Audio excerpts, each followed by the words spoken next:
नमस्कार मेरे प्यारे दोस्तों। आज के इस वीडियो में मैं कवर करने वाला हूं पेज नंबर 13 से लेकर 15 तक कवर करूंगा। तो चलते हैं आज के टॉपिक पे। वर्ष 1983 में केंद्र राज्य संबंधों के लिए सेवानिवृत्त न्यायाधीश RS सरकारिया की अध्यक्षता में 3 सदस्यीय सरकारी आयोग का गठन किया गया था, जिसने संबंधों में सुधार की दिशा में 247 सिफारिशें की थी।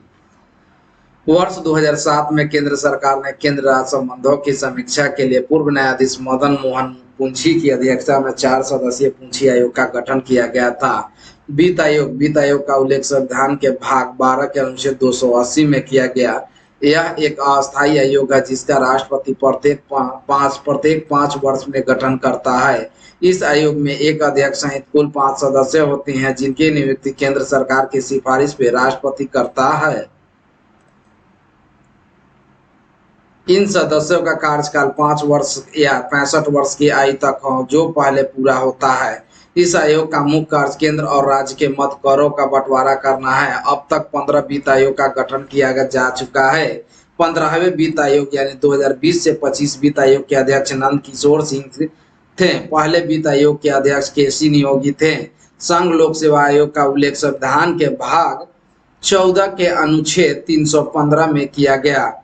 इस आयोग में एक अध्यक्ष सहित कुल 11 सदस्य होते हैं, जिनकी नियुक्ति राष्ट्रपति करता है। इन सदस्यों का कार्यकाल 6 वर्ष या 65 वर्ष की आयु तक, जो पहले पूरा होता है। यह केंद्रीय भर्ती संस्था ग्रेड A और B के रूप में केंद्र के कार्मिक मंत्रालय के अधीन कार्य करता है। इस आयोग के प्रथम सर रोजगारकर तथा प्रथम भारतीय अध्यक्ष HK कृपलानी थे। इस आयोग के वर्तमान अध्यक्ष यानी 2025 के अनुसार डॉक्टर अजय कुमार है। प्रत्येक राज्य के लिए एक राज्य लोक सेवा आयोग का उल्लेख संविधान के भाग 14 के अनुच्छेद 315 में किया गया। इस आयोग में एक अध्यक्ष सहित कुल 11 सदस्य होते हैं, जिनकी नियुक्ति राज्यपाल करता है। इन सदस्यों का कार्यकाल 6 वर्ष या 62 वर्ष की आयु तक, जो पहले पूरा होता है। यह राज्य भर्ती संस्था ग्रेड A और B के रूप में राज्य के कार्मिक मंत्रालय के अधीन कार्य करता है। केंद्रीय निर्वाचन आयोग का उल्लेख संविधान के भाग 15 के अनुच्छेद 324 में किया गया।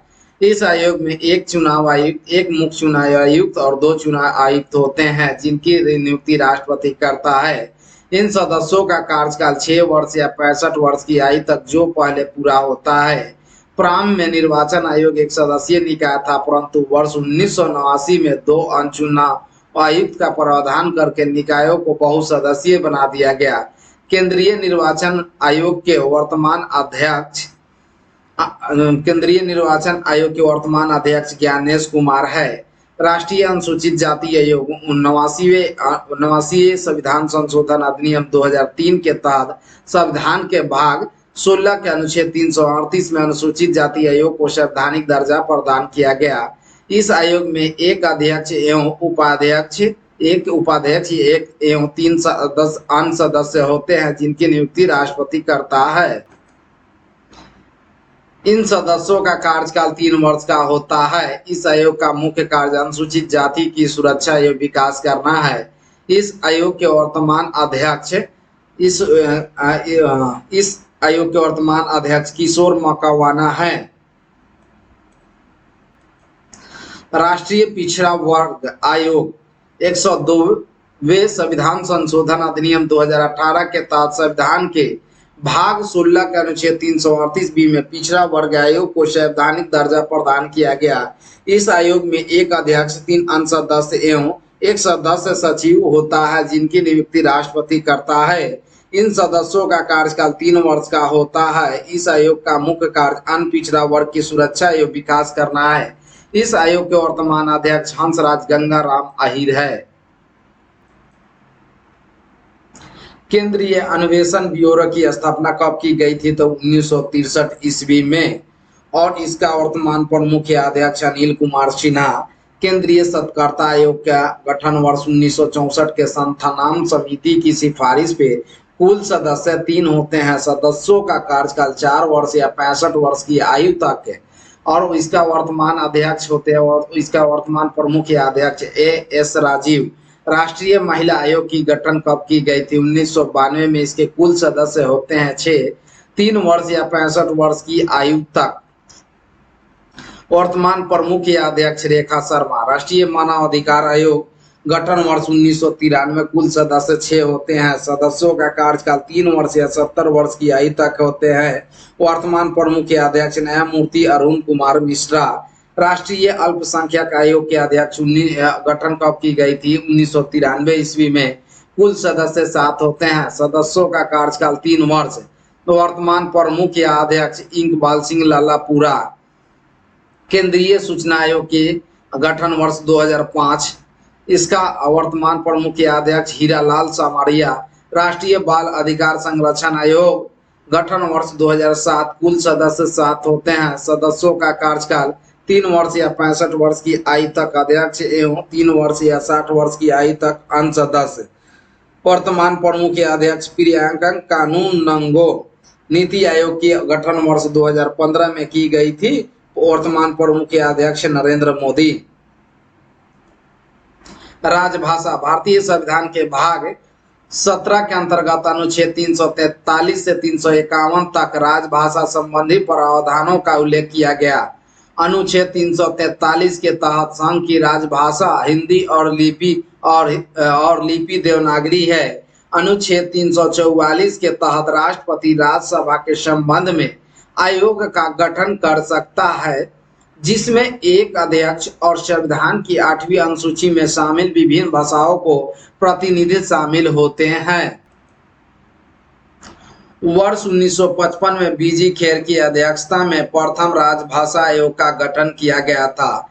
राजभाषा के संबंध में संयुक्त संसदीय समिति के गठन का भी प्रावधान है। इस समिति में कुल 30 सदस्य होते हैं, जिसमें 20 सदस्य लोकसभा से और 10 सदस्य राज्यसभा से होते हैं। वर्ष 1963 में संसद ने राजभाषा अधिनियम पारित किया था। भारतीय संविधान में किसी भी भाषा को 8वीं अनुसूची के अंतर्गत शामिल किया जाता है। वर्तमान में 8वीं अनुसूची में 22 भाषाएं वर्णित है, मूल रूप से 14 है। 21वें संविधान संशोधन अधिनियम 1967 के तहत सिंधी भाषा को 8वीं अनुसूची में शामिल किया गया था। 71वें संविधान संशोधन अधिनियम 1992 के तहत कोंकणी, मणिपुर और नेपाली भाषा को 8वीं अनुसूची में शामिल किया गया था। 92वें संविधान संशोधन अधिनियम 2003 के तहत बोडो, डोगरी, मैथिली एवं संथाली भाषा को 8वीं अनुसूची में शामिल किया गया था। 14 सितंबर 1949 को हिंदी संवैधानिक रूप से राजभाषा घोषित की गई थी, जिस कारण प्रत्येक वर्ष 14 सितंबर को हिंदी दिवस मनाया जाता है। अनुच्छेद 348 उच्चतम न्यायालय तथा उच्च न्यायालय में प्रयोग की जाने वाली भाषा का उल्लेख है।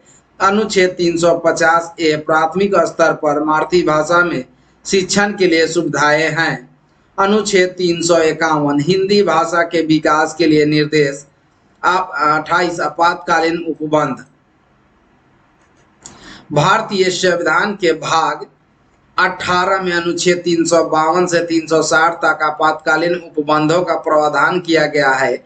भारतीय संविधान में 3 प्रकार के आपातकाल का उल्लेख किया गया है: राष्ट्रीय आपातकाल, राज्य आपातकाल एवं वित्तीय आपातकाल। आपातकाल संबंधी सभी शक्तियां राष्ट्रपति में निहित होती है। अनुच्छेद 352 के तहत राष्ट्रपति युद्ध, बाह्य आक्रमण और सशस्त्र विद्रोह की स्थिति में मंत्रिमंडल की सिफारिश पर राष्ट्रीय आपातकाल की घोषणा करता है। मूल संविधान के अनुच्छेद 352 में आंतरिक अशांति शब्द का प्रयोग किया गया था, परंतु 44वें संविधान संशोधन अधिनियम 1978 के तहत आंतरिक अशांति शब्द को हटाकर सशस्त्र विद्रोह किया गया। भारत में अब तक तीन बार भारत चीन युद्ध 1962, भारत पाक युद्ध 1971 एवं आंतरिक अशांति का मामला 1975 राष्ट्रीय आपातकाल लग चुका है।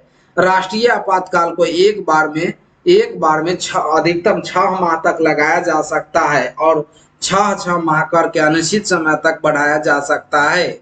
अनुच्छेद 359 के तहत राष्ट्रीय आपातकाल की स्थिति में अनुच्छेद 20 तथा अनुच्छेद 21 को छोड़कर अन्य सभी मौलिक अधिकारों को निलंबित हो जाते हैं। अनुच्छेद 356 के तहत राष्ट्रपति किसी राज्य का संवैधानिक तंत्र विफल होने की स्थिति में उस राज्य के राज्यपाल की सिफारिश पर राज्य आपातकाल या राष्ट्रपति शासन की घोषणा करता है। राज्य आपातकाल को एक बार में अधिकतम 6 माह तक लगाया जा सकता है और विशेष परिस्थिति में इसे बढ़ाकर 3 वर्ष किया जा सकता है। सर्वाधिक बार राष्ट्रपति शासन वाले राज्य उत्तर प्रदेश 10 बार, मणिपुर 10 बार, बिहार 8 बार। सर्वाधिक बार राष्ट्रपति शासन इंदिरा गांधी 49 बार के शासनकाल में लगा। छत्तीसगढ़ और तेलंगाना ऐसे राज्य हैं जहां पर अब तक राष्ट्रपति शासन नहीं लगा। अनुच्छेद 360 के तहत राष्ट्रपति देश की वित्तीय स्थायित्व या साख के खतरे की स्थिति में केंद्रीय मंत्रिपरिषद की सिफारिश पर वित्तीय आपातकाल की घोषणा करता है। वित्तीय आपातकाल को एक बार में अधिकतम 6 माह तक लगाया जा सकता है और 6 माह करके अनिश्चित समय तक बढ़ाया जा सकता है। वित्तीय आपातकाल एकमात्र ऐसा आपातकाल है जिसकी न्यूनतम अवधि 2 माह निर्धारित है। अब तक कभी भी वित्तीय आपातकाल नहीं लगाया गया है।